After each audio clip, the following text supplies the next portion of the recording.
समाचारमा पुनः स्वागत छ।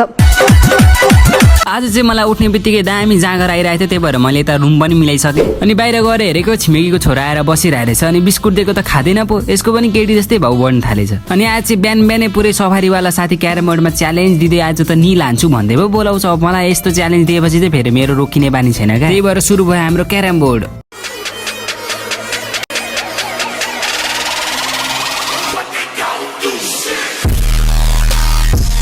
अब जित्ने भनेको मैले नै हो, त्यही भएर मैले जितिसकेको छु। अनि रुममा गएर हेरेको त केटाहरू पुरै पन्जा लडाइ पो खेल्दै रहेछन्। खेला केटा हो, मसँग खेल्ने त ताकत छैन होला भनेर हेरी बसे। अनि आज चाहिँ गर्मी भएर ओभर झ्याउ लागिरहेको थियो, त्यही भएर म क्रस फायरमा टक्कसँगले आन्टीको घर पुगेँ। अनि पर गएर हेरेको त भाइहरू त पुरै फिसिङ पो हान्दै रहेछन्। अनि कति मारेछन् भनेर गएर हेरेको एउटा हिले माछा, अरू त सबै चेपा गाडा त इत्रु पो मारेका रहेछन्। अनि माछा पकाउने जनता चाहिँ थोरा थिएनन्, कसरी मार्छन् होला। अनि यस्तो टन्टलापुर घाम लागेको बेला चिसो स्प्रेड खानुको मज्जै छुटेछ नि साथीहरू। And by.